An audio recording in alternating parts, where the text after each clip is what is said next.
Have you ever changed your newborn's diaper and thought, how is this baby already wet again? Or have you ever changed your baby's diaper and noticed that she starts to poop right in the middle of the diaper change? Or maybe you're dealing with constant blowouts, diaper rash, or you're just intimidated by changing poopy diapers and want to know if there's a way to opt out. If you've ever heard of elimination communication or just potty training and wondered, isn't my baby too young to potty train? I want you to know that it's actually easiest to start with a newborn baby. My name is Chelsea. I own Flappy-Nappies. It's a cloth diaper company that designs all of its diapers and clothes for elimination communication. I've helped thousands of parents begin EC from the very beginning, and it doesn't mean you have to completely potty train your newborn and put your baby in underwear.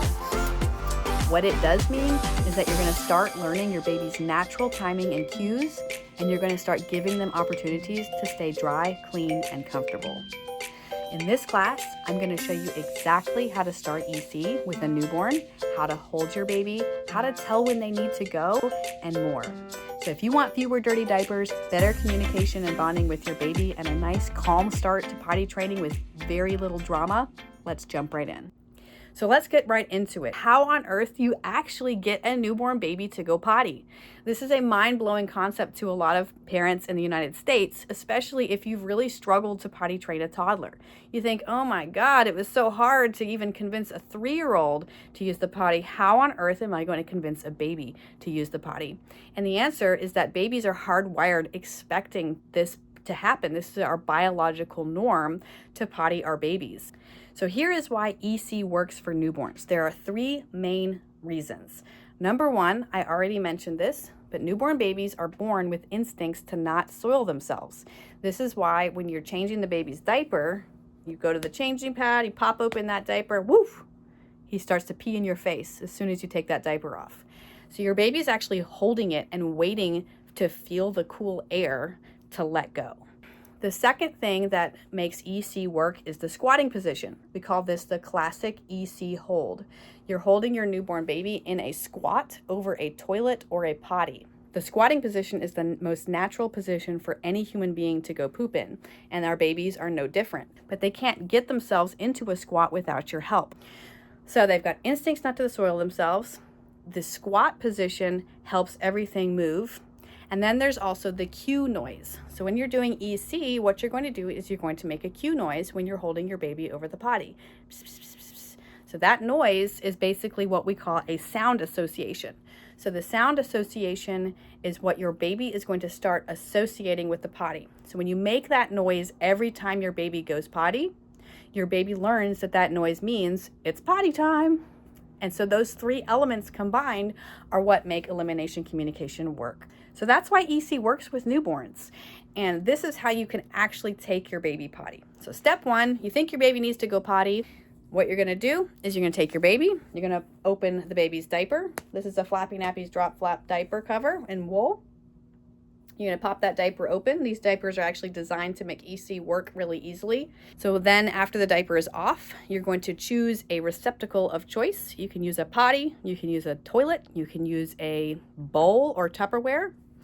And you're going to hold your baby over the receptacle of choice in a squatting position. And then you're going to say your cue noise. Pss, pss, pss, pss, pss, pss. And what's going to happen is your baby will probably go pee and or poop. When you are done going potty, you're going to carefully transfer your baby back to a changing pad. I do recommend keeping some cloth wipes or regular baby wipes beside your potty or toilet of choice. Grabbing one, holding it over your baby's bottom, and then transferring your baby to the changing pad that way. That keeps your baby from dripping everywhere between potty or toilet and changing pad, especially if you're using the toilet and the changing pad is like across the room. Now you may be wondering, how long do I keep my baby over the potty? And this is something that you're going to have to get a feel for the longer that you do this method. And typically what I notice with my babies is that if they did not need to go potty, they would fuss. So if they're fussy on the potty, they don't need to go. If they go, they'll usually go happily. And then when they're finished, they would again start to fuss. But every baby is unique. Some babies will actually fuss as they are starting to go because of the discomfort of that feeling of needing to go.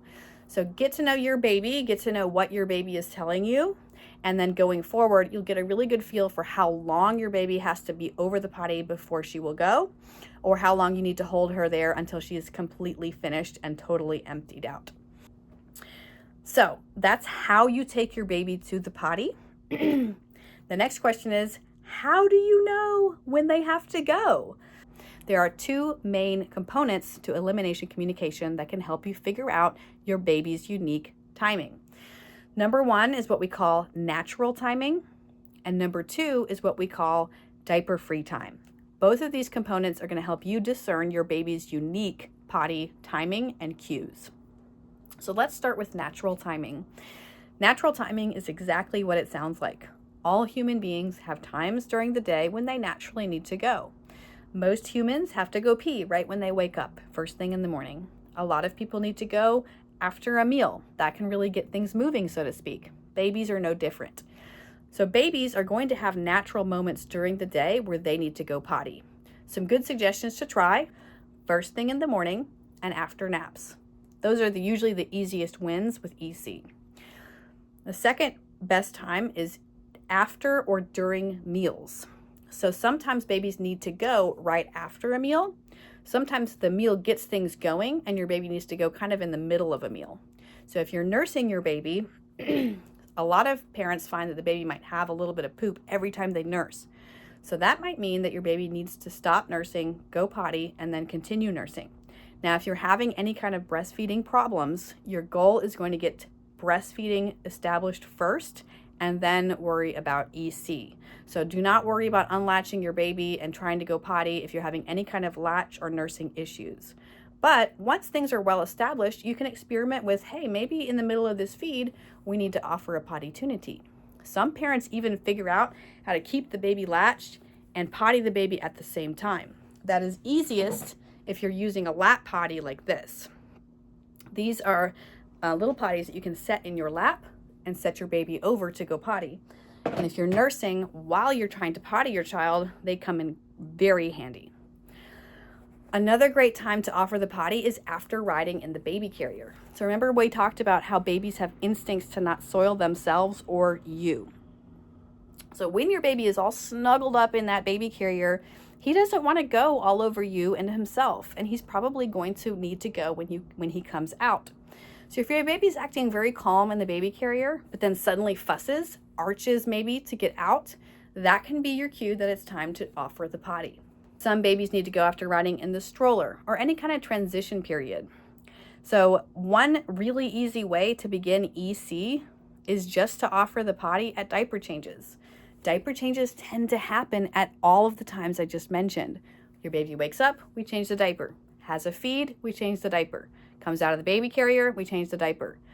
So at every diaper change, your diaper's already off. Why not also offer the potty? And again, if you're using Flappy-Nappies drop flap diapers, it's very easy to offer the potty. And if the diaper is yucky, it's very easy to change the diaper as well. So that's natural timing. The other component to EC is what we call diaper-free time.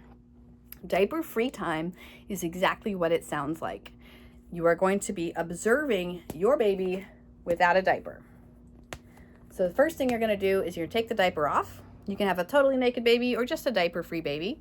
With a newborn, this is very easy to keep the diaper-free time as mess-free as possible. Just get a waterproof changing pad or changing mat. Let your baby lie on that and play together. Interact with your baby. Except here's the important thing. While you're paying attention to your baby and playing and having a good time, you're also watching for your baby to start to go pee or poop. This is going to tell you two things. Number one, it's going to tell you your baby's cues. A cue is any kind of body language behavior that your baby tends to adopt right before or during a pee or a poop. For example, a lot of babies have a poop face. They might bear down, grunt, or strain. A lot of babies might have a pee shiver, or your baby might suddenly get fussy in a way that you can't explain for like hunger or sleep. So what you're going to be watching for is any kind of cue that your baby might adopt right before or during pee poop.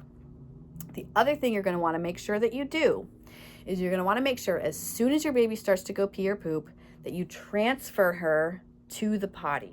So you want to make a very clear association. Oh, you're going pee or poop. We're on the potty. Pss, pss, pss, pss. We're making that cue noise. So diaper-free time is going to serve you best if it is constructive. Do not do diaper-free time while you're washing the dishes and you got your naked baby in the bassinet. You're not going to be paying any attention. You're going to miss when they go. They're going to pee and poop all over themselves, and neither one of you will learn anything. You only want to do diaper-free time if you can use it constructively. And you can pay attention to your child the whole time, and every time your child goes pee or poop, you're taking mental notes of those cues, and you're making an effort to get your child onto the potty and make that cue noise. That's going to do two things. Number one, you are going to start learning, what does my child do right before he goes pee or poop? And then you can use that information going forward. When you notice that cue, now we know it's time to go potty. The other important thing this is going to accomplish is it's going to create a connection in your child's brain between the physical act of going potty and being on the potty and that sound association. Pss, pss, pss, pss, pss. So it's called elimination communication for a reason, because it is a communication between parent and child. You are learning from your child when he needs to go and what he tends to do right beforehand.